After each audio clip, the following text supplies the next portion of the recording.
Committee పిలుపు మేరకు నిన్న సిద్దిపేటలో జరిగిన రాష్ట్ర కమిటీ సమావేశానికి రాష్ట్ర నాయకులు హాజరైనారు.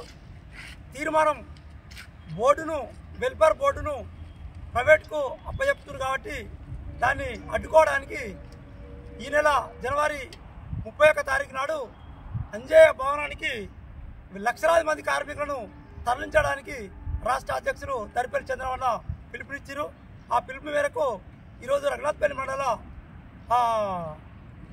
కార్యకర్తల సమావేశానికి ముఖ్య అతిథిగా మన జిల్లా అధ్యక్షులు తూడి అంజన్న గారు, జిల్లా కార్యదర్శి మన ఏలియన్న గారు, జిల్లా ఉపాధ్యక్షులు మన గుమ్మెర్ల యాకన్న గారు, మండల అధ్యక్షులు మన విల్సనన్న గారు, మండల కోశాధికారి చెరుకు రాజన్న గారు, మన జిల్లా ప్రచార కార్యదర్శి మన సత్యమన్న గారు, మన ఈ చాలా మంది ఉన్నారు కాబట్టి కార్మిక సోదరులందరికీ నా యొక్క హృదయపూర్వకమైన ఉద్యమాభివందనం.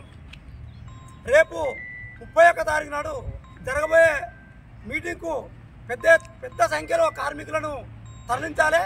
బోర్డు మనం తినే కంచం గుంజుకుంటారు, ప్రభుత్వం గుంజుకుంటారు కాబట్టి మన పిల్లాది మరొకటి కార్మికులను అంతా తరలించడానికి మా యొక్క జిల్లా నాయకులు, రాష్ట్ర నాయకులు, మండల నాయకులు, గ్రామ కార్మికులు వీరంతా పెద్ద సంఖ్యలో పాల్గొని ఆ యొక్క అంజయ్య భవన ముట్టడి కార్యక్రమానికి విజయవంతం చేయడానికి అన్ని గ్రామాలు తిరుగుతాం, అన్ని జిల్లాలు తిరుగుతాం, అన్ని మండలాలు తిరుగుతాం.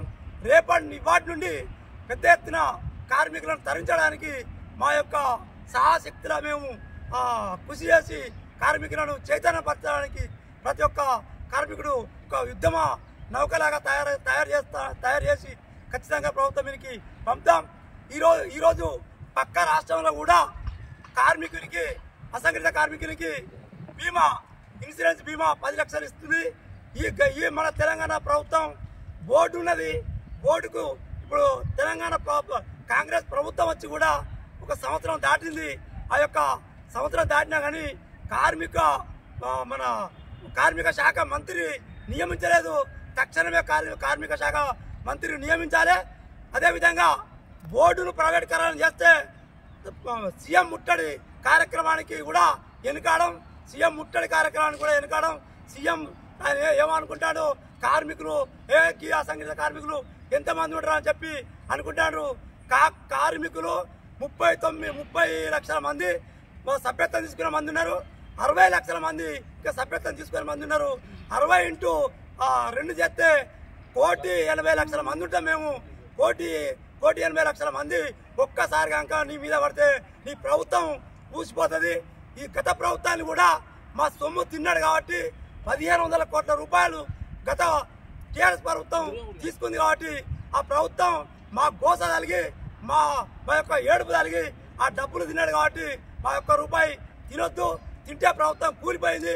ఈ ప్రభుత్వాన్ని కూడా ఖచ్చితంగా కార్మికులు అంటే మీరు ఇప్పుడు తెలంగాణ వ్యాప్తంగా 4 కోట్ల మంది ఉంటే 1,80,00,000 మంది మా అసంఘటిత కార్మికులు ఉన్నారు.